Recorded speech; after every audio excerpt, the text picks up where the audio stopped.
नमस्कार, मी तुषार पुयाड, Phoenix academy Wardha या चॅनलवरती तुमचे सहर्ष स्वागत करीत आहे। जसे की कराडे सरांच्या मार्गदर्शनाखाली आपण ही फ्री लेक्चरची सिरीज कंटिन्यू करत आहे। त्यामधलं हे आपलं 5वं लेक्चर आहे।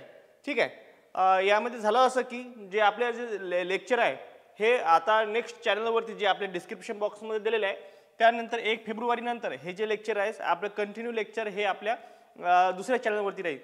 त्याची लिंक्स तुम्हाला खाली डिस्क्रिप्शन बॉक्समध्ये दिलेली आहे। ठीक आहे, त्याच्यावरती जाऊन तुम्ही सबस्क्राईब करा आणि बेल आयकॉन सुद्धा दाबून ठेवून द्या, म्हणजे त्याचं नोटिफिकेशन तुम्हाला येत राहील वेळेवरच्या वेळेवर। ठीक आहे, आज आपण काय बघणार आहे, याच्यामधला सर्वात मोठा आपल्या रसायनशास्त्र आणि भौतिकशास्त्र हे आपण या ठिकाणी मागच्या ठिकाणी कव्हर केलेलं आहे। सोबत त्या ठिकाणी ब्लड सिस्टीम हे सुद्धा आपण त्या ठिकाणी कव्हर केलेलं आहे मागच्या लेक्चरमध्ये। जवळपास आपले 9 टॉपिक, म्हणजेच या 20 टॉपिक पैकी जे आपण समजा 20 टॉपिक काढले होते, जे IMP टॉपिक्स काढले होते, त्यापैकी जवळपास आपण 9 टॉपिक आपले आतापर्यंत कव्हर झालेले समजा। काही लेक्चर्समध्ये दोन टॉपिक सुद्धा घेतलेले आहे। त्याच्यामुळे जसं की मागच्याच लेक्चरमध्ये ब्लडवर घेतलं होतं, तसंच ब्लड ग्रुप प्लस त्याच्यामध्ये MRI, CT स्कॅन, ECG वगैरे जे काय EEG त्याच्यामध्ये त्या ठिकाणी घेतलं होतं आपण। त्याच्यामुळे असेच आपण 9 टॉपिक जवळपास या ठिकाणी कव्हर केले। काही ठिकाणी आपण त्याच्यामध्ये ते 3 टॉपिक सुद्धा कव्हर केले एक लेक्चरमध्ये। अशा पद्धतीने आपले 9 टॉपिक कव्हर झालेले आहे। आता आपण या ठिकाणी आरोग्यशास्त्राचा भाग बघणार आहे। आरोग्यशास्त्रामध्ये सर्वात जास्त भर आहे आपल्या जे आहे समजा जे येणारे आरोग्य भरती याच्यावरती जास्तीत जास्त भर देण्याचा प्रयत्न करतील ते, कारण हे आरोग्याविषयी संबंधित आहे आणि आरोग्य सेवकाची परीक्षा आहे। त्याच्यामुळे याच्यावर जास्त आपण फोकस करू। थोडंसं हे लेक्चर थोडे मोठे होतील, त्याबद्दल म्हणजे आता आजचं लेक्चर थोडं शॉर्टमध्येच आहे। उद्यापासून थोडे मोठे आहे, जास्त पण मोठे नाही, त्याला आपण आता सुरुवात करू। महत्त्वाचं म्हणजे हे लक्षात ठेवा की 1 फेब्रुवारीपासून जे आपले जे नवीन जे हे आहे आपले जे लेक्चर्स आहे कंटिन्यू जे लेक्चर्स, ते खाली डिस्क्रिप्शन बॉक्समध्ये तुम्हाला लिंक दिलेली आहे। ते लिंक ते आपलं चॅनल सबस्क्राईब करून ठेवा, त्यावरती येणार आहे। ठीक आहे, आता नेक्स्ट आता या ठिकाणी जीवाणू आणि जीवाणूजन्य रोग बघू आपण। ठीक आहे, जीवाणू आणि जीवाणूजन्य रोग। आता जीवाणू म्हणजे काय, जीवाणू म्हणजे काय, तर जीवाणू म्हणजेच बॅक्टेरिया। जीवाणूलाच मराठीमध्ये काय म्हणले जाते, जीवाणूलाच मराठीमध्ये काय म्हणले इंग्लिशमध्ये काय म्हणले जाते, बॅक्टेरिया म्हणले जाते। जीवाणूला इंग्लिशमध्ये काय म्हणले जाते, तर बॅक्टेरिया म्हणले जाते। साधारणतः हे जीवाणू कशा पद्धतीचे असतात, तर साधारणतः एकपेशीय असतात। जीवाणू कसे असतात, एकपेशीय असतात। जीवाणू म्हणजेच त्याचा जो आकार असतो हा एकपेशीय। एकपेशीय आपल्यामध्ये आणखीन एक प्रश्न येऊ शकतो, एकपेशीय कोणता घटक आहे का नाही? एकपेशीय म्हणजेच अमिबा। अमिबा हे सर्वात जास्त उदाहरण दिले जाते या ठिकाणी। एकपेशीय म्हणजे ही जी अमिबा आहे ह्याचं जे स्ट्रक्चर आहे फक्त एका पेशीचंच असते। जसं आपल्या बॉडीमध्ये जे स्ट्रक्चर आहे हे अनेक लाखो पेशींना, म्हणजे जवळपास आपल्या पेशीचे जर त्याचे एकाला एक जर जोडल्या तर पृथ्वीच्या 4.5 चक्रा होतात। किती? पृथ्वीच्या 4.5 चक्रा होतात, म्हणजे ते आपल्या एवढ्या बॉडीमध्ये पेशी असतात। पण याचं तसं आहे का अमिबाचं, ही फक्त एका पेशीपासून तयार असतात। हे या ठिकाणी लक्ष ठेवायचं आहे आपल्याला, एका पेशीपासून या ठिकाणी हे तयार असतात। ठीक आहे, तेच तसेच हे जीवाणू सुद्धा आहे। हे जीवाणू कसे आहेत, एकपेशी आहे। एकपेशी म्हणजेच त्याला आपण बॅक्टेरिया म्हणतो। जीवाणूलाच काय म्हणतो आपण, बॅक्टेरिया। हे या ठिकाणी लक्षात ठेवायचं आहे। जीवाणूजन्य रोग बघणार आहे आपण। आणि साधारणतः एकपेशी असतात। ते कसे असतात, जीवाणू कसे असतात, ते एकपेशी असतात, म्हणजेच अमिबा सारखे। विषाणूपेक्षा आकाराने मोठे असतात, हे लक्षात ठेवायचं आहे। विषाणू तो आकाराने मोठा असतो ॲज कम्पेअर टू जीवाणू। ठीक आहे, जीवाणू हा म्हणजेच बॅक्टेरिया हे आकाराने कसे असतात, मोठे असतात। या ठिकाणी लक्षात ठेवायचं, म्हणजे विषाणूपेक्षा आकाराने कसे असतात, मोठे असतात। कोण? जीवाणू काय मोठे असतात, कशापेक्षा? विषाणूपेक्षा, म्हणजेच व्हायरस। विषाणू म्हणजेच काय, व्हायरस। या ठिकाणी लक्षात ठेवायचं। त्याच्यानंतर जीवाणूमध्ये केंद्रके नसते म्हणून गुणसूत्रे मुक्त असतात। या ठिकाणी हे लक्षात ठेवायचं की जे जीवाणू आहे आपले, या जीवाणूमध्ये काय असतात, तर केंद्रके नसतात। ठीक आहे, महत्त्वाचं पॉईंट म्हणजे या ठिकाणी केंद्रके नाही आहे। कशामध्ये? जीवाणूमध्ये केंद्रके नसतात, म्हणून गुणसूत्रे हे मुक्त असतात। आणि त्याच्यामध्ये जे गुणसूत्र असते त्याच्यामुळेच काय असते, की जे त्याच्यामध्ये केंद्रक नसल्या या कारणाने त्याच्यातले जे गुणसूत्र असतात ते कसे असतात, विखुरलेले असतात, म्हणजेच मोकळे असतात। या ठिकाणी हा पॉईंट लक्षात ठेवायचा तुम्हाला। आता नेक्स्ट बघू, ठीक आहे। जीवाणूंना चांगली अशी पेशीरचना असते ज्यात पेशीभित्तिका, पेशीपटल तसेच पेशीरस व पेशी अंगके असतात। हे या ठिकाणी लक्षात ठेवायचं आहे का त्याची जे रचना असते कशाची, जीवाणूंना ही चांगली पेशीरचना असते। जसं आपल्या शरीरामध्ये जे जीवाणू आपल्या शरीरामध्ये जे पेशी आहे किंवा सेल्स आहे त्याचं बॉडी स्ट्रक्चर कसं आहे, म्हणजे खूप यानं काय म्हणते, पेशीभित्तिका, पेशीपटल, पारपटल, त्याच्यानंतर असे बरेच त्याच्यामध्ये हे क्लिअर पडतात। तशीच याची बी जीवाणूची जी पेशी रचना आहे ती कशी आहे, पेशी म्हणजे खूप चांगली आहे, म्हणजेच आपल्यासारखीच आहे। जरी रोग असला तरी ते पेशीभित्तिका असतात, पेशीपटल असतात, तसे पेशीरस सुद्धा असते याच्यामध्ये, ठीक आहे। आणि पेशी अंगके हे सुद्धा असतात, हे या ठिकाणी लक्षात ठेवायचं आहे। नेक्स्ट पॉईंट कव्हर करू आपण। जीवाणू हे फायदेशीर पण असतात व बहुतांश जीवाणू घातक पण असतात। व्हायरसच्या बाबतीत जर विचार केला तर व्हायरस कसे असतात, हे व्हायरस नेहमीच काय असतात, हे आपल्याला घातक असतात आणि ते आपल्यावर अटॅक करून आपल्याला हानी पोहोचण्याचा प्रयत्न करतात। पण जीवाणूच्या बाबतीत तसे नाही। काही जीवाणू कसे आहेत, काही जीवाणू आपल्याला फायदेशीर पण असतात, काही जीवाणू आपल्याला घातक पण असतात। जर तुम्हाला जर माहिती असेल तर दही जे असतं त्याच्यामध्ये जे जीवाणू असतात लॅक्टोबॅसिलस, ते त्यालाच आपण प्रोबायोटिक म्हणलं जातो, ठीक आहे। जे लॅक्टोबॅसिलस असतात तर यालाच आपण प्रोबायोटिक म्हणतो, ठीक आहे। याला काय म्हणतो आपण, प्रोबायोटिक म्हणजे जे आपल्या शरीरासाठी जे जीवाणू चांगले असतात त्याला आपण प्रोबायोटिक म्हणतो। नेक्स्ट स्लाइडवर आपण बघूच ते, ठीक। म्हणजे या ठिकाणी हे लक्षात ठेवायचं आहे, जे जीवाणू असतात ते पूर्ण घातक असतात का, नाही, काही जीवाणू घातक असतात, काही जीवाणू आपल्याला फायदेशीर असतात, हे या ठिकाणी तुम्हाला लक्षात ठेवायचं आहे। या टॉपिक मधला सर्वात महत्त्वाचा भाग, ठीक आहे। आता नेक्स्ट इंटरेस्टिंग फॅक्ट सांगू। आता जीवाणूविषयीच काहीतरी इंटरेस्टिंग जे आपल्या समजा IMP मुद्दे आहेत ते तुमच्यासाठी काढलेले आहे। पृथ्वीवर जीवाणू हे मानवापेक्षा जास्त काळ राहतात। लक्षात जर ठेवलं ॲज कम्पेअर टू पृथ्वीवर मानव आणि जर जीवाणू यांचा जर काळ बघितला तर मानवापेक्षा जीवाणू हे जास्त काळ जिवंत राहतात, हे या ठिकाणी लक्षात ठेवायचं आहे, ठीक आहे। पृथ्वीवर जीवाणू हे मानवापेक्षा जास्त काळ राहतात आणि जास्त काळापासून राहत सुद्धा आहे, म्हणजे आपल्या आधी हे जीवाणू अस्तित्वात होते, ठीक आहे। म्हणजे आपण जर म्हणतो जीवसृष्टीचा जे उगम आहे ते कुठून झाला आहे, जीवसृष्टीचा उगम आपण म्हणतो ना एक पेशीपासून। एक पेशी कोण, अमिबा, ठीक आहे।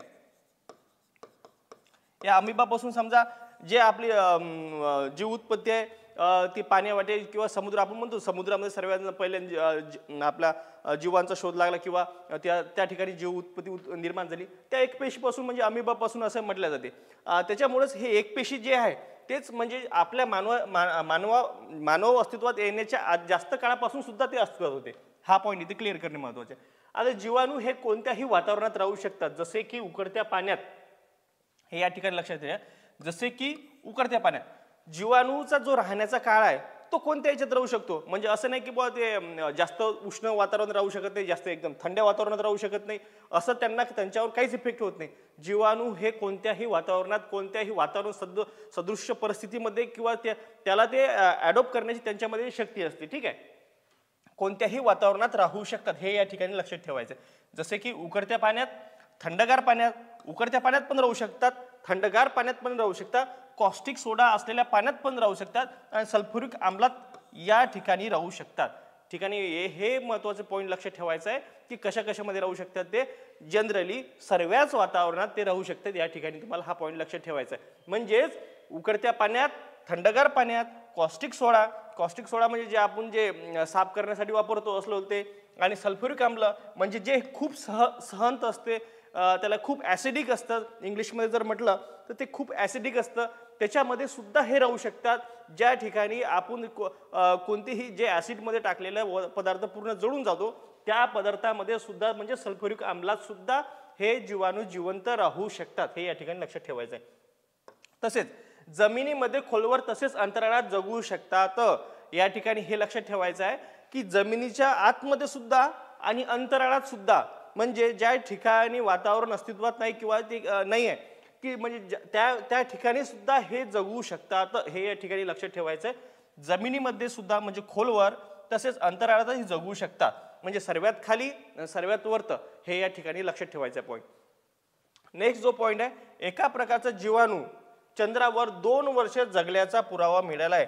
आतापर्यंत शास्त्रज्ञांनी समजा जे चंद्रावरती जे संशोधन केलेलं आहे ते संशोधनाचे फायदेच हे आहे की आपल्याला जे जीवाणू किंवा विषाणू किंवा इतरही काही हे आपण समजा जीवशास्त्राचं आपण जर आरोग्यशास्त्राचं बघितलं आरोग्यशास्त्राविषयी जे आपण समजा संशोधनाचा भाग बघू याच्यामध्ये तो त्यांनी पार्ट केलेला आहे की एक जीवाणू असा आहे की जो चंद्रावर 2 वर्ष जगल्याचा त्यांनी पुरावा सादर केला आहे. साधारणतः नासाने हे केलेलं आहे का.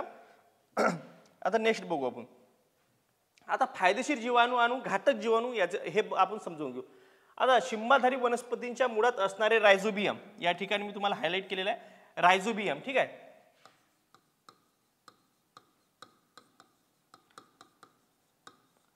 जे शिंबाधारी वनस्पती असतात जनरली आपण जर बघितलं भुईमुगाचे जे शेंगा असतात म्हणजे शेंगदाणे ज्याच्यामधून निघत्याला भुईमुगाच्या शेंगा म्हणतात आणि जे शेंगा असतात त्यांच्या मुळाच्या गाठीवर मूळ जे असतं त्यांच्या मुळाच्या ठिकाणी जे असं मूळ असतात ना त्यांच्या ठिकाणी असे गाठी असतात ठीक आहे.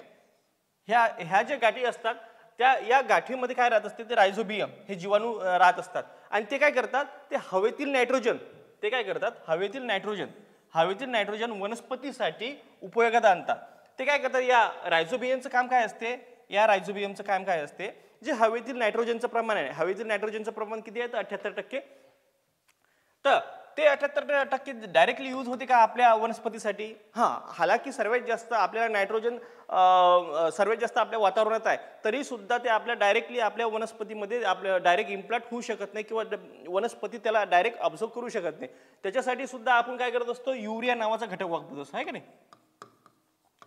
आपल्या याच्यामध्ये आपण समजा शेतीमध्ये उत्पन्न वाढवण्यासाठी युरियाचं प्रमाण म्हणजेच नायट्रोजनचं प्रमाण वाढवण्यासाठी आपण युरिया वापरत असतो हे या ठिकाणी लक्षात ठेवायचं आहे ठीक आहे. तर रायझोबियम काय करत असतात तर हे हवेतील जीवाणू हवेतील हवेतील जे नायट्रोजन असते हवेमध्ये जे 78% जे नायट्रोजन असते त्याच्यामधले नायट्रोजन हे करून वनस्पतीसाठी उपयोगात आणतात म्हणजे त्याला शोषून ते वनस्पतीसाठी उपयोगात आणतात. म्हणून रायझोबियमचा उपयोग जैविक खतात करतात. त्याच्यामुळे काय होतं की हे जे रायझोबियम आहे शास्त्रज्ञांनी म्हणजे याने शोध लावला की याचा उपयोग कुठं होतो. मग हे साहजिक आहे आपल्या जनरली असा प्रश्न येऊ शकतो रायझोबियमचा उपयोग काय होतो जैविक खत हे काय करतात तर मग जैविक खतामध्ये याचा उपयोग करू शकतं की तुम्हाला असा प्रश्न येऊ शकते की जैविक खतामध्ये उपयोगात असणारे किंवा खाली जैविक खत म्हणून उपयोगात आणणारे घटक सांगा असं तुम्हाला प्रश्न येऊ शकते. त्याच्यामध्ये रायझोबियम देऊ शकते हे ऑप्शन ठीक आहे. हे या ठिकाणी लक्षात ठेवायचं आहे. साधा सोपा प्रश्न येऊ शकतो जैविक खतामध्ये उपयोग करतात. तसेच रायझोबियम ह्या अन्नासाठी वनस्पतीवर अवलंबून असतात. याला सहजीवन पद्धती म्हणजे सिम्बायोटिक असोसिएशन असे म्हणतात हे या ठिकाणी लक्षात ठेवायचं. होते काय की जे रायझोबियम आहे ते वनस्पतीला नायट्रोजनची गरज भागवण्यासाठी मदत करते आणि वनस्पती त्याला जगवण्यासाठी मदत करते. याच पद्धतीला सहजीवन पद्धती म्हणजे सिम्बायोटिक असोसिएशन असे म्हणतात हे या ठिकाणी लक्षात ठेवायचं आहे. हे कदाचित तुम्हाला समजलं असेल. आता नेक्स्ट पॉईंट कव्हर करू ठीक आहे. मातीतील ॲझिटोबॅक्टर जीवाणू हवेतील नायट्रोजनचे स्वतंत्रपणे स्थिरीकरण घडवून आणतात. तसे हे बघा जे वनस्पतीच्या मुळाच्या गाठीत असतात ते काय त्याला काय म्हणतो आपण रायझोबियम आणि जे जीवाणू मातीत असतात आणि स्वतंत्रपणे हवेतील नायट्रोजनचे आपले जे असते स्थिरीकरण घडवून आणते आपल्या मातीमध्ये डायरेक्ट त्याला काय म्हणतो आपण ॲझिटोबॅक्टर म्हणतो. त्याला काय म्हणतो आपण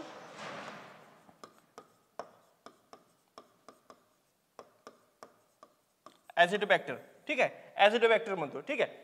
त्याला त्या जीवाणूचं नाव काय जे स्वतंत्रपणे मातीत घडवून आणतात त्याला काय म्हणतो आपण ॲझिटोबॅक्टर असे जीवाणू म्हणतात जे हवेतील नायट्रोजनचे स्वतंत्रपणे स्थिरीकरण घडवून आणतात.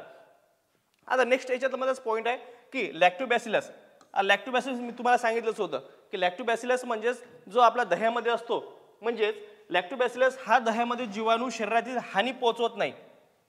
एक आहे तर जे लॅक्टोबॅसिलस जे जीवाणू असतात ते आपल्यासाठी प्रोबायोटिकचं काम करतात हे या ठिकाणी लक्षात ठेवा. प्रोबायोटिक म्हणजे ते आपल्यासाठी चांगले असतात ते आपल्याला शरीरात पोहोचतात. ते ॲक्च्युली ते जीवाणूच आहे ते पण आपल्याला हे पोहोचवतात का, हार्म पोहोचवतात का, नाही. त्याच्यामुळे हे जे वरचे जे आपण बघितलेले कोणकोणते, रायझोबियम, ॲझोटोबॅक्टर आणि हे लॅक्टोबॅसिलस, हे जे जीवाणू आहे हे कसे आपल्याला फायदेशीर आहे हे या ठिकाणी लक्षात ठेवायचे. जी तिन्ही जी आहे कोणकोणते, ॲझोटोबॅक्टर, लॅक्टोबॅसिलस आणि रायझोबियम, हे जीवाणू काय आहे आपल्यासाठी फायदेशीर आहे हे या ठिकाणी लक्षात ठेवायचं आहे. तसेच आता आपण घातक जीवाणू बघू. ठीक आहे, आतापर्यंत आपण जे आहे ते कोणते जीवाणू बघितले, जे फायदेशीर आहे आपल्याला यासाठी आहे की आपल्या शरीरामध्ये जे घुसून आपल्यावर समजा जे इथं जे जीवाणू आपल्याला जगण्यासाठी किंवा वनस्पतीला जगण्यासाठी मदत करतात त्यालाच आपण काय म्हणतो, फायदेशीर जीवाणू. तसेच आता याच्यामध्ये दुसरा प्रकार असा पडतो की घातक जीवाणू. घातक जीवाणूमध्येच काय, घातक जीवाणूमध्येच काय, हे जे घातक असतात हे जे समजा आपल्याला काय करतात की हे आपल्या जर शरीरात जर पोचले ते याच्यापासून आपल्याला हार्म पोहोचू शकते. हार्म म्हणजेच काय, आपल्याला इजा होऊ शकतो, त्याच्यापासून रोग सुद्धा होऊ शकतो आपल्याला. हे म्हणजे चांगले घातक असतात. हे स्टॅफिलोकोकस जीवाणू खाद्यपदार्थ वाढताना अँट्रोटॉक्झिन नावाची विषारी रसायन तयार करते. त्यामुळे असे पदार्थ खाताच जुलाब व उलट्या होतात. जनरली आपण काय करतो, जे शिळे पदार्थ असतात ना, जे शिळे पदार्थ किंवा शिळे ब्रेड, त्याच्यावरती काय होते की हे जे स्टॅफिलोकोकस जीवाणू खाद्यपदार्थ वाढतात त्याला काय होते, ज्यावेळेस शिळे पदार्थ होतात त्यावेळेसच त्याच्यावरती काय होतं की स्टॅफिलोकोकस, इथे लिहून देतो मी,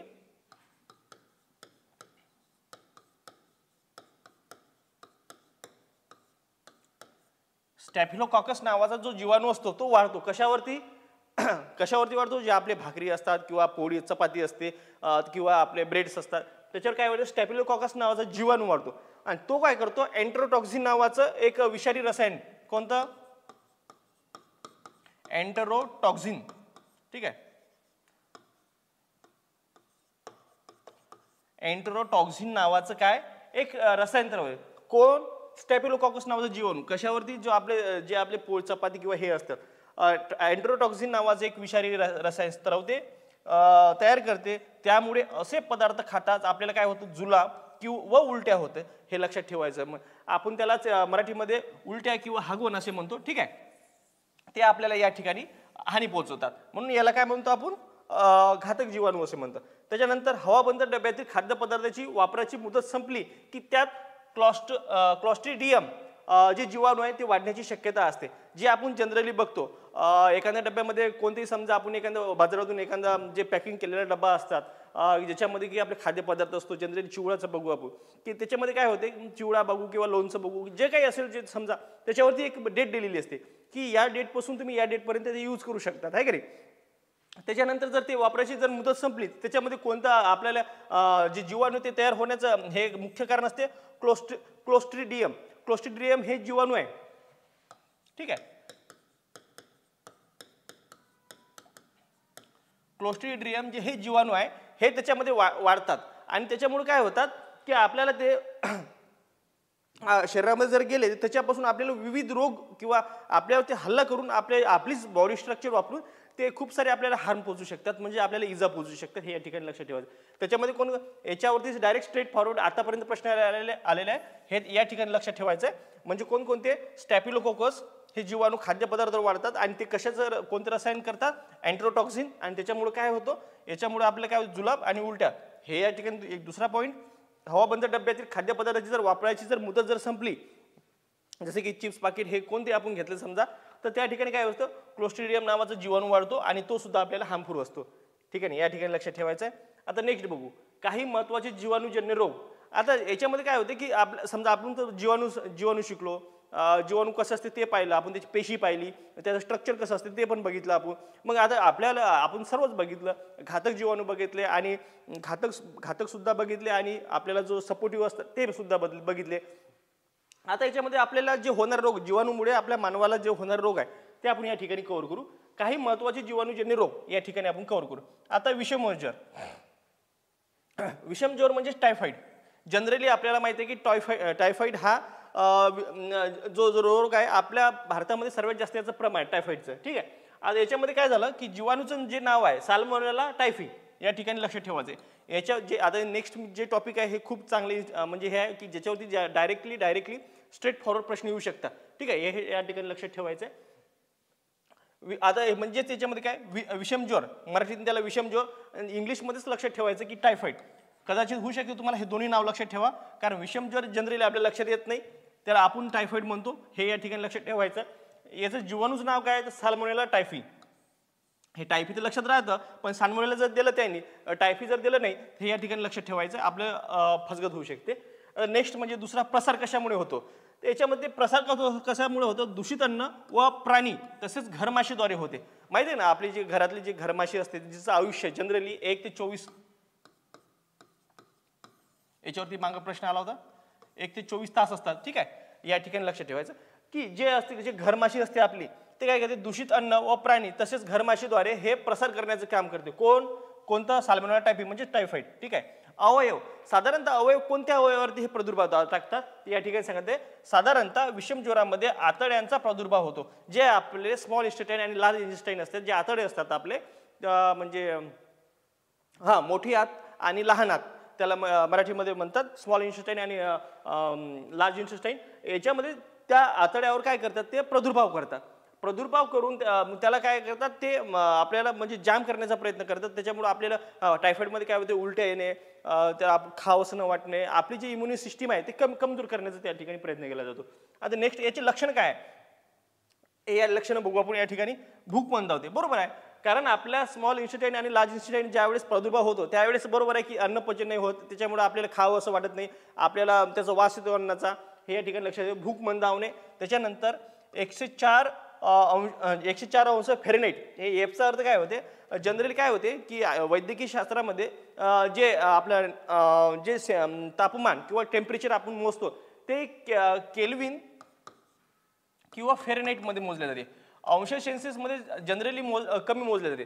तुम्ही जर ऑप्शनमध्ये जर ह्या तिन्ही जर आलं तर फॅरेनहाइट पहिले टिक करायचं. समजा फॅरेनहाइट जर नसेल तर दुसऱ्या नंबरवर केल्विन द्यायचं, म्हणजे पहिल्या नंबरवर फॅरेनहाइट द्यायचं. या तिन्ही जर ऑप्शन असेल, तुम्ही वैद्यकीय शास्त्रामध्ये कोणत्याही एका प्रकारचा उपयोग जर एक जर विचारलं तुम्हाला, तर हे या तिन्हीपैकी समजा पहिला प्रिफरन्स कशाला द्यायचा, फॅरेनहाइटला द्यायचा आहे, दुसरा प्रिफरन्स केल्विनला द्यायचा आहे, आणि तिसरा सेंटीग्रेडला द्यायचा आहे. हे या ठिकाणी लक्षात ठेवायचं. ठीक आहे. सेंटीग्रेड जनरली यूज केला जात नाही, फॅरेनहाइट सर्वात जास्त यूज केला जातो. आपण म्हणतो ना फॅरेनहाइट, आणि ह्याच्यामध्ये त्याच्यातनी आपलं जनरली बघितलं 36.9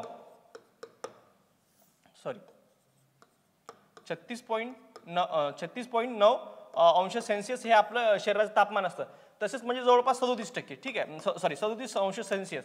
तसंच याचे किती असते आपलं तर 97.6 हे या ठिकाणी लक्षात ठेवा. फॅरेनहाइटमध्ये जर मोजलं 97 किंवा 98, जवळपास 98 आपलं जे शरीराचं नॉर्मल टेम्परेचर ते या ठिकाणी असते. हे या ठिकाणी लक्षात ठेवायचं. ठीक आहे. इथपर्यंत आलो आपण. त्याच्यानंतर पोटावर व छातीवर पुरडे येणे. पोटावर आणि छातीवर पुरडे येणे हे याचे काही लक्षण आहे. कोणकोणते, भूक मंदावणे, 104 अंश फॅरेनहाइट पर्यंत ताप चढणे, पोटावर व छातीवर पुरडे येणे, त्याच्यानंतर त्यालाच काय म्हणते, रोज स्पॉट म्हणतात.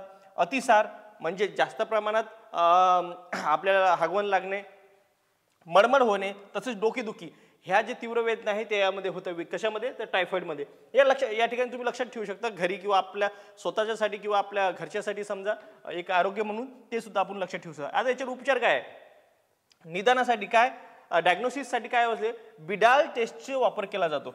या डायग्नोसिससाठी म्हणजे त्याचा जो निदान आहे की बाबा हे टायफॉइड खरंच आहे का, याच्यासाठी काय केला जातो तर डायग्नोसिस नावाची एक टेस्ट असते, बिडाल नावाची एक टेस्ट असते की जे डायग्नोसिससाठी वापरले जाते. त्या टेस्टचा वापर करतात. औषधे कोणते देतात ते क्लोरोमायसिटिन या ठिकाणी याचा हे आपण या ठिकाणी वापरत असतो. ठीक आहे. याच्यावरती उपयोग म्हणून काय, याच्यावर उपाय म्हणून काय कोणतं औषध वापरले जाते तर क्लोरोमायसिटिन हे या ठिकाणी लक्षात ठेवायचं. दुसरा म्हणजे सर्वात महत्त्वाचा रोग जो की आपल्या भारतामध्ये सर्वात जास्त याचा प्रादुर्भाव जनरली आपण जर करोना आपण तर फक्त करोनावरतीच भर देतो, पण करोनापेक्षाही जास्त घातक असलेला हा ट्युबरक्युलोसिस नावाचा म्हणजे टीबी नावाचा हा रोग आहे, म्हणजे जो जीवाणूजन्य आहे. लक्षात ठेवायचं, टीबी हा रोग याच्यावरती एमपीएससीने सुद्धा प्रश्न विचारलेला आहे.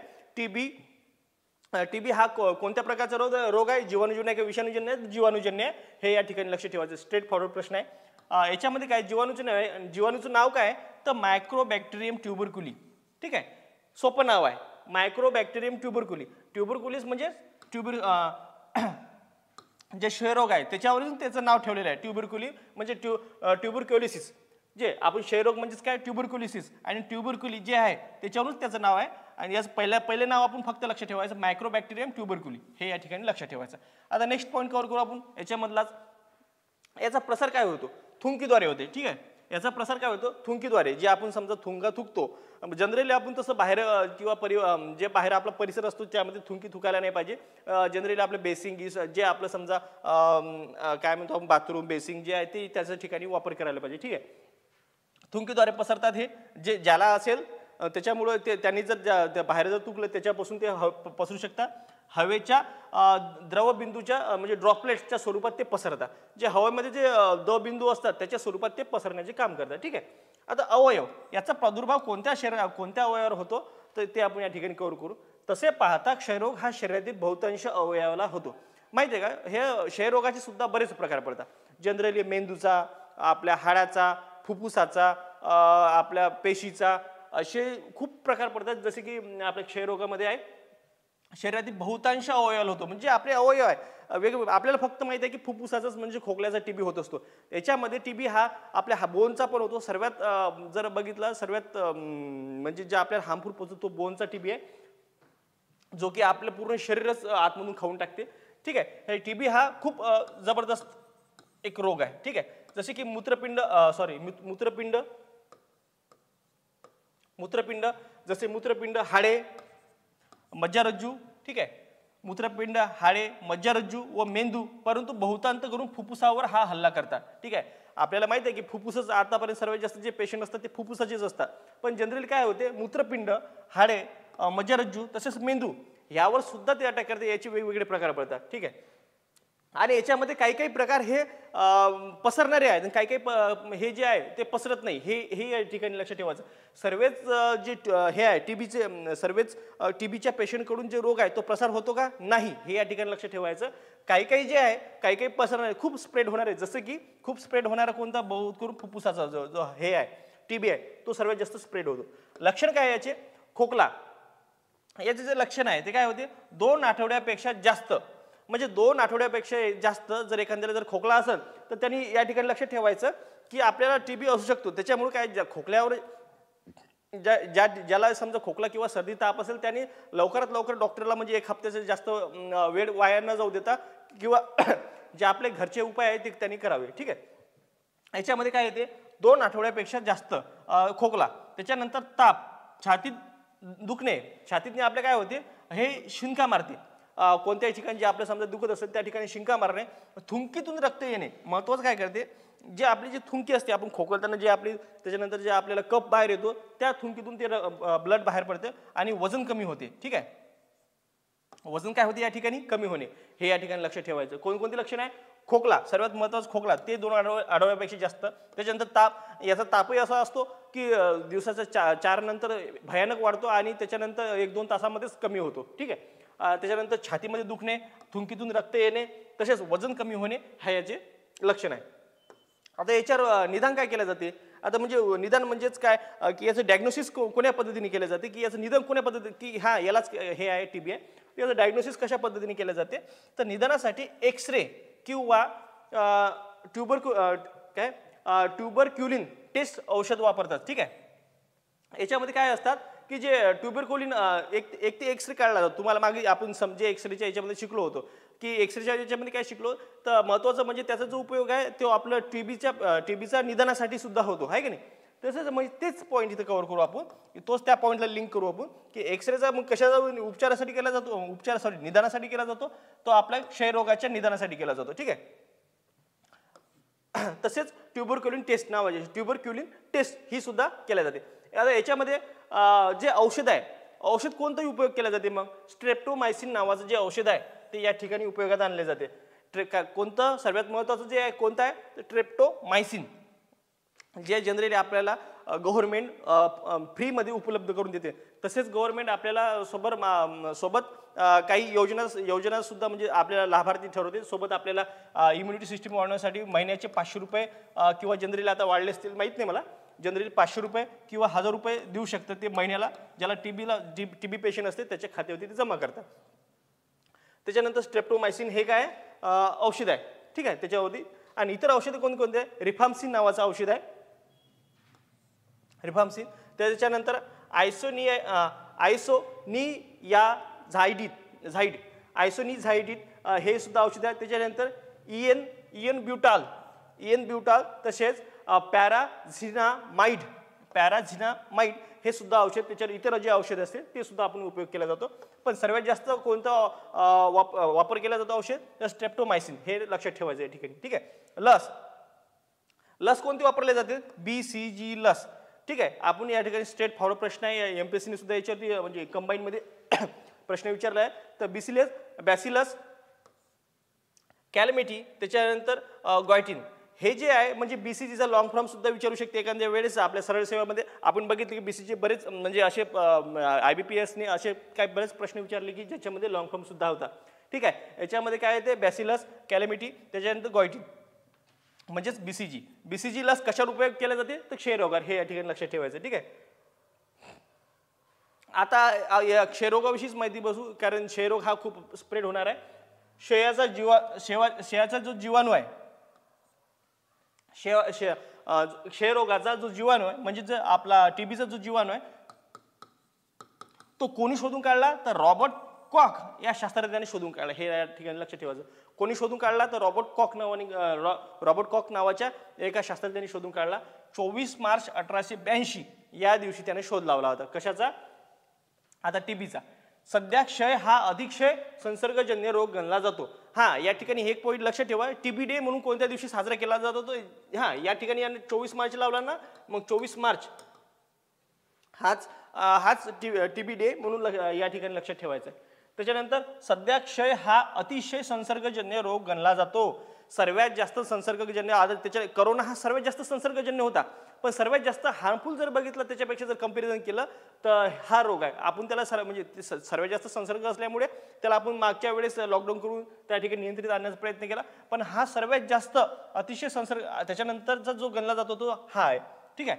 भारतामध्ये जवळपास दर 2 मिनिटाला क्षयाचा एक रोगी मृत्युमुखी पडतो. या ठिकाणी हे लक्षात ठेवायचं. सर्वात महत्त्वाचा पॉईंट म्हणजे ॲज कम्पेअर टू जर करोना जर केलं तर वर्षाचा जर अहवाल काढला ते सर्वात जास्त जे मृत्युमुखी पडणारे आहे ते आपल्याला भारतामध्ये जवळपास दर 2 मिनिटाला म्हणजे जवळपास एका तासामध्ये 120 लोक मरण पावतात. सर्वात मोठा आकडा याच्या ठिकाणी लक्षात ठेवायचा आहे. दर 2 मिनिट म्हणजेच एका तासामध्ये 30 दर 2 मिनिटाला एक क्षयाचा रोगी मृत्युमुखी पडतो. हे भारतामधलं प्रमाण आहे. जनरली आता भारतामधलं प्रमाण हे वाढू पण शकतं. ठीक आहे. त्याच्यानंतर जागतिक आरोग्य संघटनेच्या अंतर्गत 1997 पासून 1997 पासून क्षय नियंत्रणासाठी भारतात RNTCP हे लक्षात ठेवायचं. RNTCP कधीपासून, कोणाच्या, जागतिक आरोग्य संघटनेच्या अंतर्गत 1997 पासून लक्षात ठेवायचं. क्षय नियंत्रणासाठी म्हणजे टीबीच्या नियंत्रणासाठी भारतात RNTCP म्हणजे revised national TB control programme हा कार्यक्रम राबविला जातो.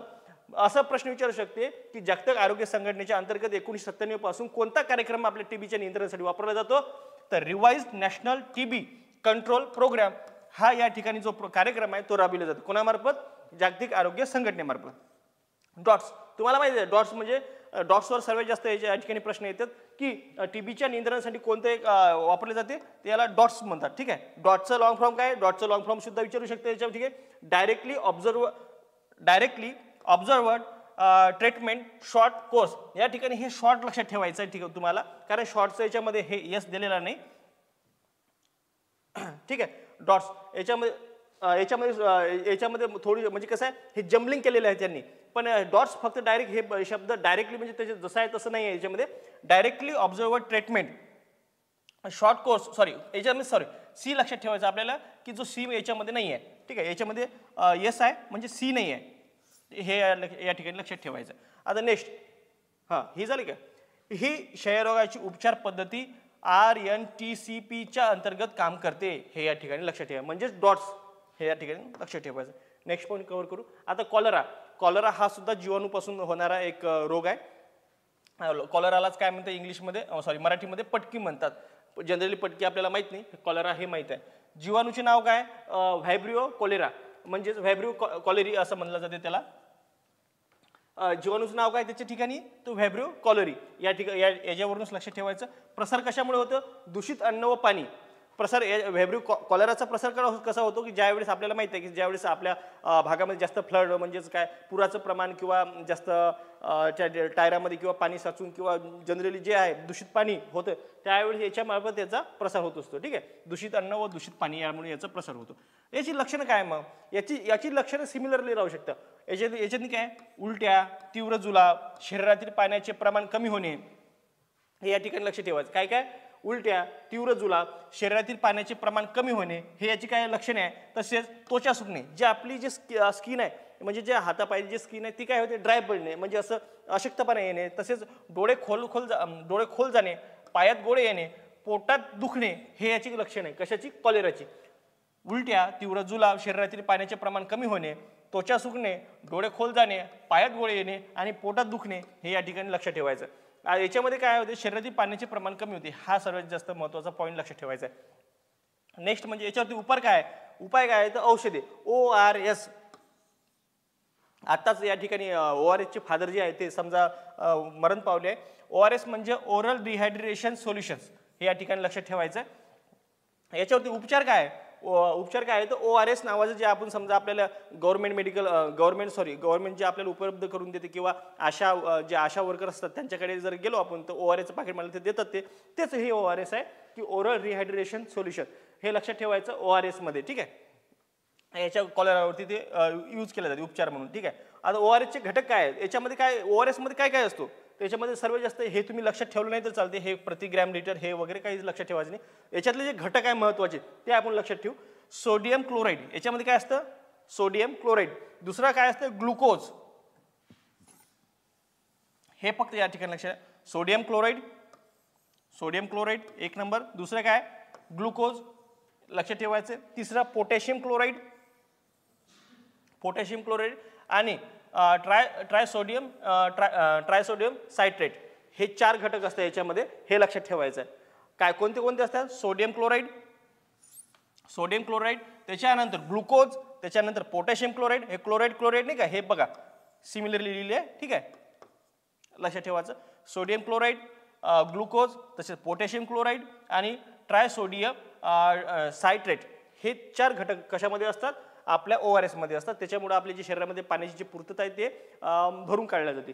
नेक्स्ट याच्यावरती लस काय, हाफकिनची लस वापरली जाते. याच्यावरती कोणती लस वापरली जाते, तर हाफकिनची ही लस म्हणजे याच्यावरती उपयोगात म्हणून आणली जाते. हे या ठिकाणी लक्षात ठेवायचं आहे. नेक्स्ट पॉईंट कव्हर करू. समजलाच असेल तुम्हाला. त्याच्यानंतर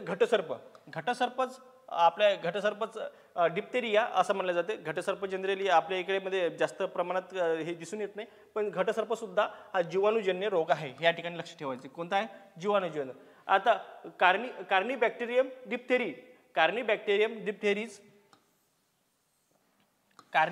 डिप्थेरी या जीवाणूमुळे होतो. तर डिप्थेरिया कशामुळे होतो, म्हणजेच डिप्थेरिया हा घटसर्प कशामुळे होतो, कार्निबॅक्टेरियम डिप्थेरी याच्यामुळे होतो. आणि याचा जो प्रसार आहे तो कशामुळे होतो, तर हवेमार्फत.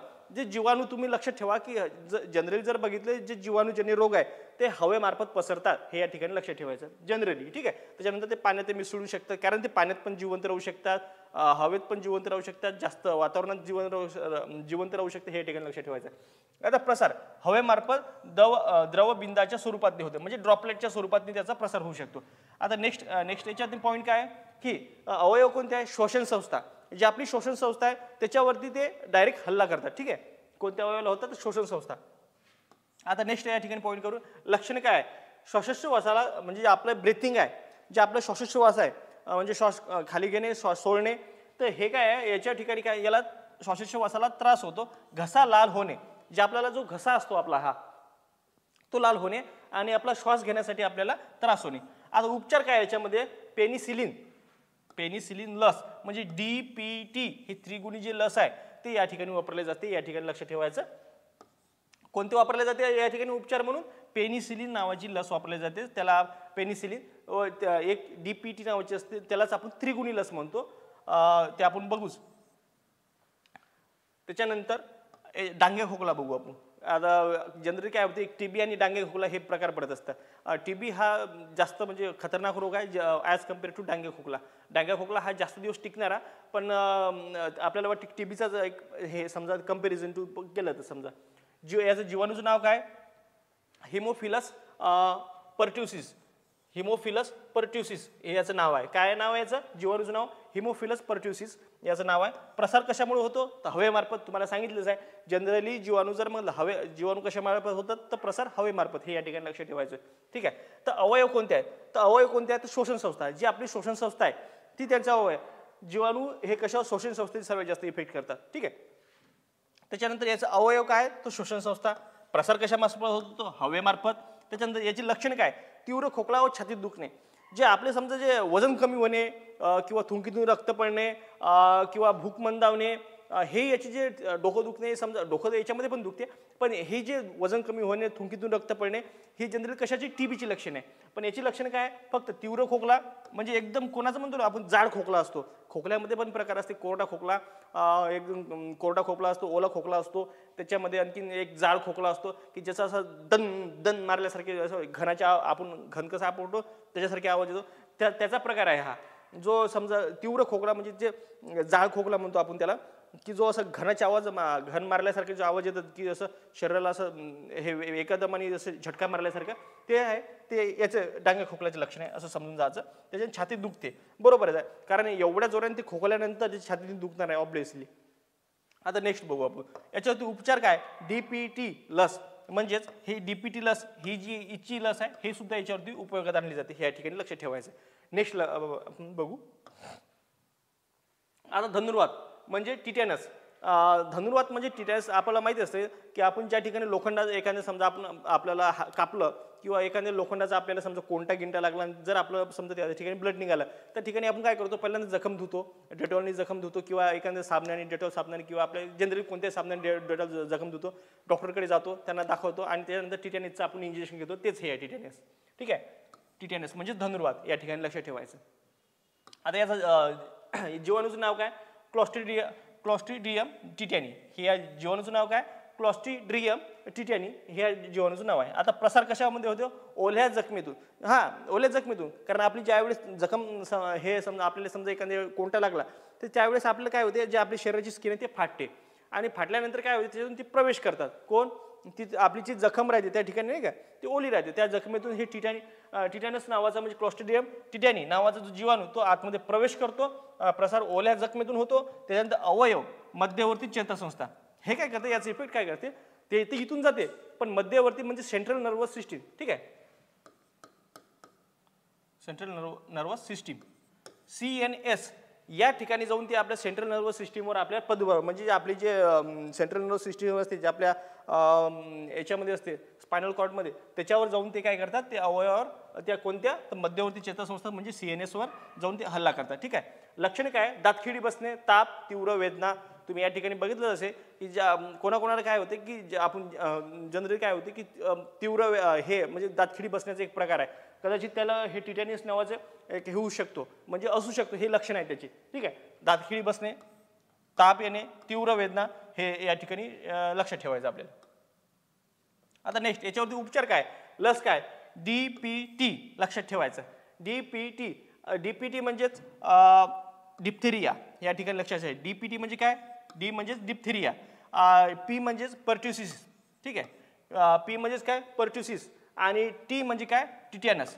या तिन्ही याच्यावरून लक्षात ठेवायचं आहे की आपल्याला DPT नावाची ही लस तयार झालेली आहे आणि ही तिन्ही लस कशावर चालते, तर D म्हणजे डिप्थेरियावर चालते, P म्हणजे पर्ट्युसिसवर चालते आणि T म्हणजे टिटॅनसवर चालते. ही तिन्ही लस म्हणजे एकच लस, ते काय म्हणते एक बाम तीन काम, त्या टाईप ही लस आहे. म्हणजे DPT नावाची जी लस आहे, डिप्थेरिया, पर्ट्युसिस आणि टिटॅनस, ही लक्षात ठेवायचे.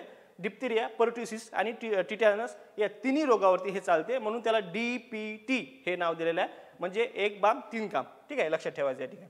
आता निमोनिया जनरली लहान लेकराला होतो, सर्वात जास्त याचा प्रादुर्भाव लहान लेकराला होतो आणि यावेळेस जो कोरोना झाला तो निमोनियाचाच एक प्रकार आहे, हे या ठिकाणी लक्षात ठेवायचं आहे. ठीक आहे. मग आता या ठिकाणी लक्षात ठेवायचं आहे जीवाणू. आता जीवाणूजन्य निमोनिया कसा आहे तर जीवाणूजन्य रोग आहे. ठीक आहे. डॅप्लोकोकस डायक्लोकोकस निमोनिया, सॉरी डायक्लोकोकस निमोनी, याचं जीवाणूचं नाव काय, याचं तर जे जीवाणू आहे त्याचं नाव काय आहे तर डायक्लोकोकस निमोनी याचं नाव आहे. आता प्रसार कशामार्फत होतो तर हवेमार्फत. तुम्हाला सांगितलंच आहे जनरल जीवाणू कशामार्फत प्रसार करतात तर हवेमार्फत करतात.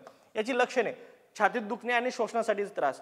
तुम्हाला माहिती आहे की जीवाणू जनरली टार्गेट कशाला करते, आपल्या छातीवर करतात आहे का नाही. जर आपण धनुर्वात सोडला, CNS वगैरे हे जनरली जे आपण जे आतापर्यंत जीवाणू वगैरे आपल्या छातीवरती सर्वात जास्त त्यांचा हे असतो. छातीत दुखणे आणि श्वसनासाठी जो आपला ब्रेथिंगसाठी जो आहे तो त्याच्यासाठी सर्वात जास्त त्रास होतो. त्यानंतर याचे लक्षणं कोणकोणते आहे, फुफ्फुसावर सूज येणे.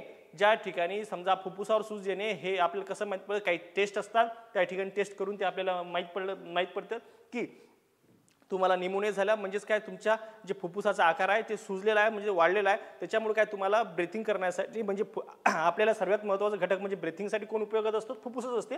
आणि ते फुफ्फुसावर सूज आल्यामुळे आपल्याला तो त्रास होतो. ठीक आहे, ह्या ठिकाणी लक्षात ठेवायचं. आता याच्यावरती उपचार काय, याच्यावरती उपचार म्हणजे औषध म्हणजे पेनिसिलिन नावाचं याच्यावर औषध दिले जाते. कशामध्ये, आपल्या निमोनियामध्ये. हे या ठिकाणी लक्षात ठेवायचं. नेक्स्ट म्हणजे कुष्ठरोग म्हणजेच लेप्रेसी याला हॅन्सेनचा डिसीज सुद्धा म्हणला जाते. या ठिकाणी लक्षात. तर मागं कंबाईनमध्ये सुद्धा हा डायरेक्टली प्रश्न आला, तर हॅन्सेनचा डिसीज म्हणजे कोणता, तर हा सरळ प्रश्न होता, जनरली माहीत नव्हता. तर याला कुष्ठरोग किंवा लेप्रेसी असे म्हणतात. ठीक आहे, तर आपण बघू हॅन्सेन्स हा शास्त्रज्ञ होता.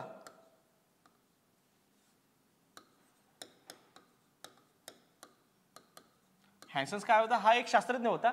त्याच्यामुळं याला काय म्हणते, हॅन्सेनचा रोग सुद्धा म्हणला जाते. या ठिकाणी लक्षात ठेवायचं. ठीक आहे, जीवाणूचे नाव मायक्रोबॅक्टेरियम लेप्रेसी. ठीक आहे, मायक्रोबॅक्टेरियम लेप्रेसी हे या जीवाणूचं नाव. कशाचं नाव आहे, जीवाणूचं नाव काय, मायक्रोबॅक्टेरियम लेप्रेसी या जीवाणूचं नाव आहे. प्रसार कशामुळे होतो तर संपर्क, रक्त, द्रवबिंदू म्हणजे ड्रॉपलेट याच्या मार्फत काय होते, याच्या मार्फत काय होतो, प्रसार होतो. तुम्हाला सांगितलं काय याच्यात काय होतं, प्रसार. जे आपला संपर्क जो येतो, समजा एकमेकाशी जो कॉन्टॅक्ट येतो त्याच्यामुळे याच्यात हे पसरतो. रक्त म्हणजे एकामेकाचं रक्त परिधान करणे, आपण म्हणजे याच्या ब्लडमध्ये शिकलो जातो. तसेच द्रवबिंदू ड्रॉपलेट्स याच्यामुळे सुद्धा काय होतं, हे पसरतं. तेच हवेमार्फत तुम्हाला सांगितलं होतं. ठीक आहे, या ठिकाणी लक्षात ठेवायचं. अवयव कोणते आहे ते, परिघीय चेतासंस्था. जी आपली परिघीय चेतासंस्था आहे, तुम्हाला CNS याच्यामधला CNS मध्ये सुद्धा प्रकार पडतात. त्याच्यामध्ये जी परिघीय चेतासंस्था एक मुख्य प्रकार पकडतो, परिघीय चेतासंस्था. त्या परिघीय चेतासंस्थेवरती हे जे विषाणू असतात म्हणजे कोणते, मायक्रोबॅक्टेरियम लेप्रेसी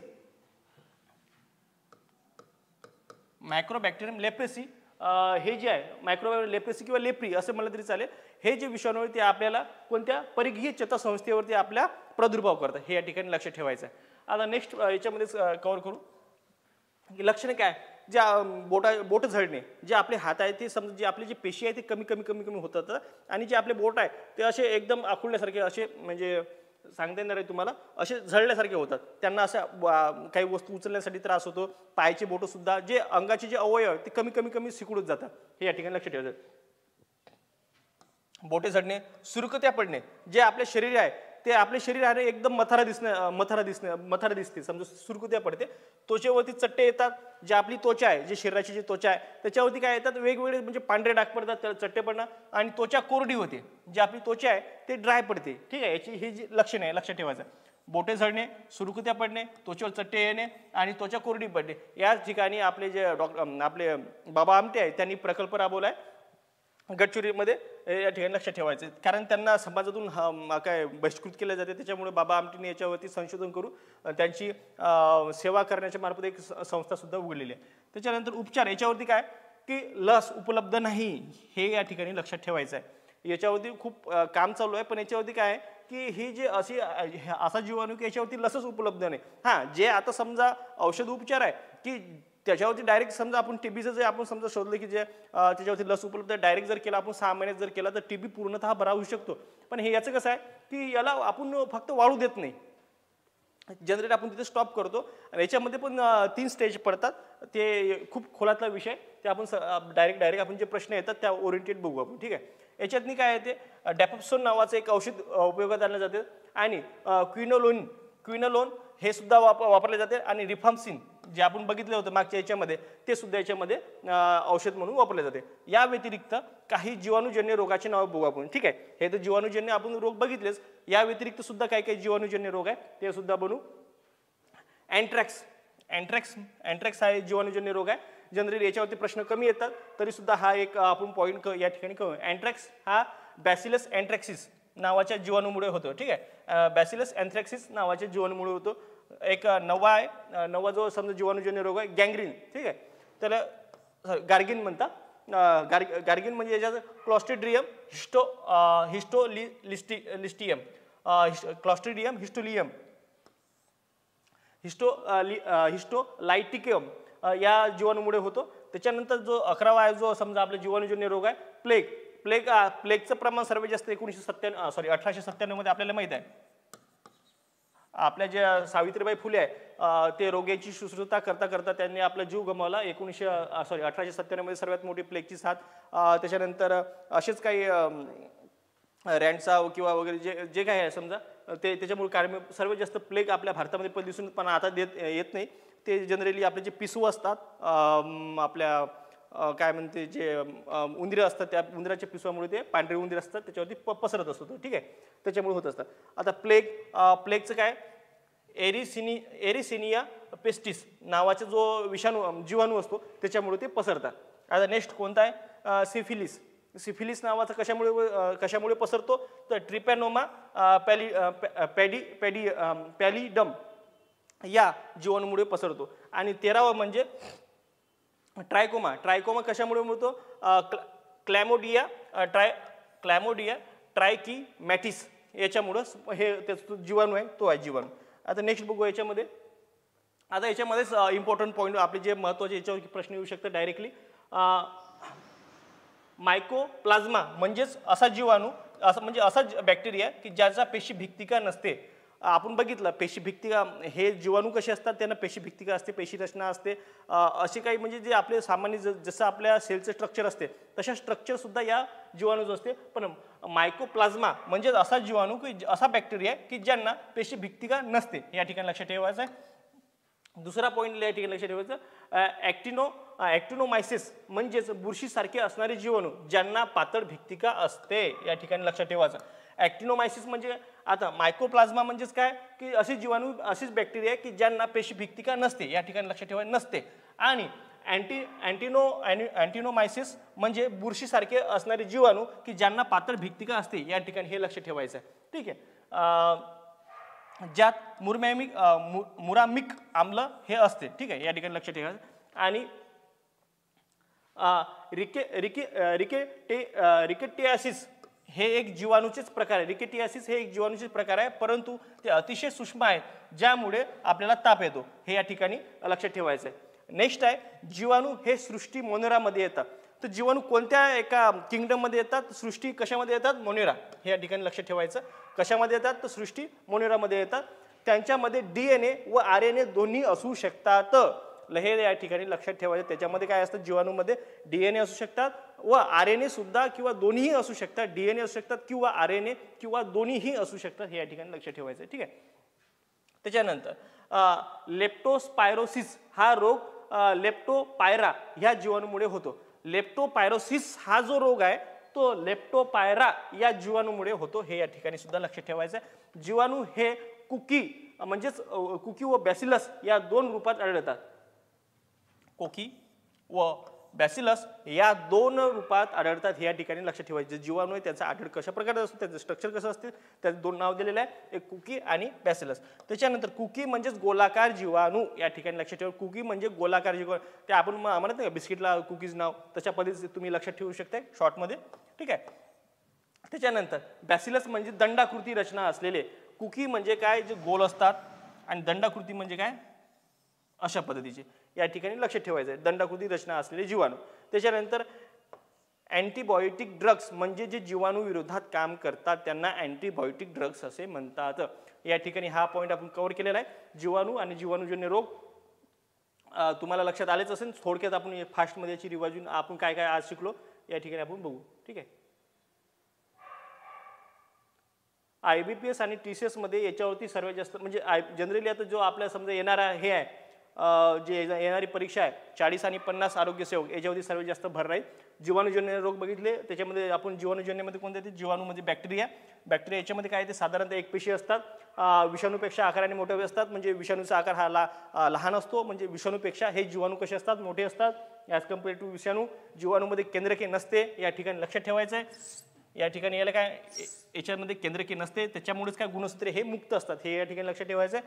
जीवाणूंना चांगली पेशी रचना असते ज्यात पेशी भित्तिका कोणकोणते याच्यामध्ये चांगली पेशी रचना पेशी भित्तिका पेशी पटल तसेच पेशीरस हे आणि पेशी अंगके हे सुद्धा असतात. जीवाणू हे फायदेशीर पण असतात आणि घातक सुद्धा असतात हे आपण ठिकाणी बघितलेलं आहे. तेच बघू आपण नेक्स्ट स्लाइडवर. आता इंटरेस्टिंग पृथ्वीवर जीवाणू हे मानवापेक्षा जास्त काळापासून आधी राहत आहे. एक पेशी आपण अमिबा सुद्धा बघितला. जीवाणू हे कोणत्याही वातावरणात राहू शकतात जसे उकळत्या पाण्यात थंड पाण्यात त्याच्यानंतर सल्फ्युरिक ॲसिडमध्ये सुद्धा हे राहू शकतात एवढे खतरनाक असतात. त्याच्यानंतर जमिनीमध्ये सर्वात खोल आणि सर्वात आकाशात सर्वात उंच हे राहतात. तसेच आपण बघितलं की जीवाणू हे असा एक जीवाणू आहे की जो नासाने शोध लावला होता की तो जीवाणू 2 वर्ष चंद्रावरती जगल्याचा त्यांना पुरावा मिळाला. आता नेक्स्ट या ठिकाणी पॉईंट कव्हर करू. आता फायदेशीर जीवाणू कोणते कोणते बघितले. एक रायझोबियम बघितलं आपण ठीक आहे. रायझोबियम जे की आपल्या जे शिंबाधारी ज्या समजा वनस्पतीच्या मुळावर गाठी असतात त्याच्यामध्ये हे राहतात आणि नायट्रोजनचं स्थिरीकरण करण्याचं काम करतात की त्या वनस्पतीला उपलब्ध करून दिलं पाहिजे. ते दुसरंच म्हणजे जे मातीत नाही राहतात त्याला ॲझोडिबॅक्टर म्हणतात ठीक आहे. ते सुद्धा नायट्रोजनचे स्वतंत्रपणे स्थिरीकरण करून आणते. आणि लॅक्टोबॅसिलस हा दह्यामधील जो असतो त्याला प्रोबायोटिक म्हणतो आपण. जो प्रोबायोटिक जो आपल्या शरीरासाठी खूप चांगल्या पद्धतीचा असतो ज्यामध्ये आपल्या शरीरामध्ये डिहायड्रेशन होतं त्या ठिकाणी आपण ताक पितो त्याच्यामुळे काय होतं लॅक्टोबॅसिलसचं ताकामध्ये प्रमाण जास्त असते आणि त्याच्यामुळे आपली जे पाण्याची लेवल आहे ते भरून काढल्या जाते. हे पण लक्षात ठेवायचं आहे. घातक जीवाणू कोणकोणते असतात. स्टॅफिलोकोकस हा घातक जीवाणू आहे. तो काय करतो की जो आपला जो पोळी चपाती किंवा आपली समजा ब्रेड आहे त्याच्यावरती वाढून अँट्रोटॉक्झिन नावाची विषारी रसायन स्त्रवते. त्याच्यामुळे काय होते आपल्याला जुलाब किंवा उलट्या होऊ शकतो. हे या ठिकाणी कव्हर केला. नेक्स्ट हवाबंद डब्यातील खाद्यपदार्थाची वापराची जर मुदत संपली त्याच्यामध्ये कोणते जीवाणू तयार होतात तर क्लॉस्ट्रिडियम जीवाणू हे या नावाचा जीवाणू तयार होतो. या ठिकाणी आपण बघितलं. नेक्स्ट पॉईंट बघू आपण. काही महत्त्वाचे जीवाणू बघितले याच्यामध्ये हे फायदेशीर आणि बघितलं. त्याच्यानंतर आपण काही महत्त्वाचे जीवाणूजन्य रोग बघितले. विषमज्वर बघितलं म्हणजे टायफॉईड बघितलं ठीक आहे. याच्यामध्ये टायफॉईड सायमोलर टायफॉइडी हा विषाणू. त्याच्यानंतर प्रसार कशामध्ये दूषित अन्न प्राणी तसेच घरमाशीद्वारे अवयव साधारणतः विषमज्वरामध्ये आतड्यांचा प्रादुर्भाव होतो म्हणजे आपल्या इन्स्टिटेंटचा. ते भूक मंदावणे 104 अंश फॅरेनहाइटपर्यंत ताप वाढ चढणे पोटावर छातीवर पुरवडे येणे. त्याच्यानंतर त्यालाच रोज स्पॉट म्हणतात. अतिसार मळमळ आणि डोकेदुखी हे या ठिकाणी आपण बघितलेलं आहे. नेक्स्ट याच्यावरती उपचार काय आहे. याच्यावरती उपचार आहे निदानासाठी म्हणजे डायग्नोसिससाठी बिडाल टेस्टची वापर केला जातो ठीक आहे. या बिडाल टेस्टचा आपण या ठिकाणी वापर करतो लक्षात ठेवायचं. आणि औषध कोणते क्लोरोमायसिटीन ठीक आहे. या ठिकाणी औषध उपचारासाठी वापरले जाते. नेक्स्ट या ठिकाणी पॉईंट करू आपण. क्षयरोग म्हणजे सर्वात जास्त घातक असणारा टीबी म्हणजे ट्युबरकोलिसिस लक्षात ठेवायचं. त्याचा शॉर्ट फॉर्म आहे टीबी. या जीवाणूचं नाव काय मायक्रोबॅक्टेरियम ट्युबरकुली. दुसरा म्हणजे प्रसार कशाद्वारे होते थुंकीद्वारे होते. हवेच्या दवबिंदूच्या स्वरूपात होते म्हणजे ड्रॉपलेटच्या स्वरूपात. त्याच्यानंतर अवयव कशा तसे पाहता शरीरातील बहुतांश भागाला होतो. मेंदू हात पाय जे आपले समजा जे वेगवेगळे अवयव आहेत त्याला सुद्धा होतो. जनरली काय होते मूत्रपिंड हाडे मज्जारज्जू मेंदू परंतु बहुतांश करून काय होतं फुफ्फुसावर हल्ला करतात ते.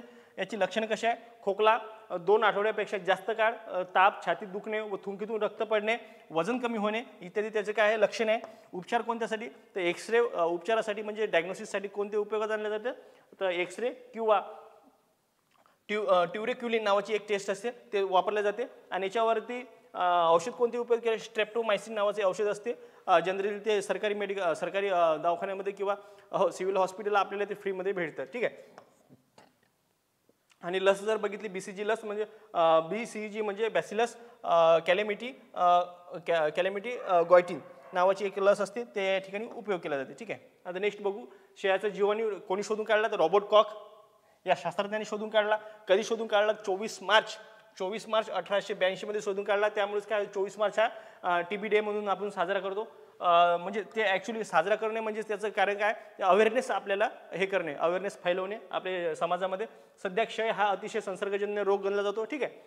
ते आपल्या जो सार्स किंवा आपला जो करोना आहे त्याच्यानंतर जो सेकंड नंबरला रोग लागतो क्षय रोगाचाच आहे. आणि जागतिक आरोग्य संघटनेच्या अंतर्गत 1997 पासून, कधीपासून ते 1997 पासून कशाचा भारतामध्ये RNTCP म्हणजेच revise national TB control programme हा कार्यक्रम राबवला जातो. डॉट्स ते जे शॉर्ट ट्रीटमेंट्स केले जाते त्या ट्रीटमेंटला डॉट्स असे म्हणतात. ठीक आहे, डॉट्स म्हणजेच काय, directly observed treatment short course हा या ठिकाणी लक्षात ठेवायचं लॉंग फॉर्म. त्याच्यानंतर क्षयरोगाची उपचार पद्धती ही RNTCPच्या अंतर्गत काम करते, हे लक्षात ठेवायचं आहे. कोणत्या RNTCPच्या अंतर्गत काम करते क्षयरोगाची उपचार पद्धती. ठीक आहे, कॉलेरा म्हणजे कॉलेरा मराठीत त्याला पटकी म्हणतात. ठीक आहे, जीवाणूचे नाव काय, व्हायब्रिओ कॉलेरी. त्याच्यानंतर प्रसार कशामध्ये होतो, दूषित अन्न व पाणी. लक्षणे उलट्या, तीव्र जुलाब, शरीरातील पाण्याचे प्रमाण कमी होणे. त्याच्यानंतर त्यालाच काय म्हणतं, डिहायड्रेशन म्हणतो आपण. त्वचा सुकणे, डोळे खोल जाणे, पायात गोळे येणे, पोटात दुखणे. त्याच्यानंतर उपचार काय, तर औषधे म्हणजेच ORS. त्याच्यानंतर ORSचं लॉंग फॉर्म काय, ओरल रिहायड्रेशन सोल्युशन, हे या ठिकाणी लक्षात ठेवायचं आहे. नेक्स्ट ते ORSचे घटक काय असतात, हे महत्त्वाचे घटक आहे. याच्यावरती जनरली याच्यावरती प्रश्न विचारणार नाही, पण आला खोलात तर प्रश्न विचारू शकतो.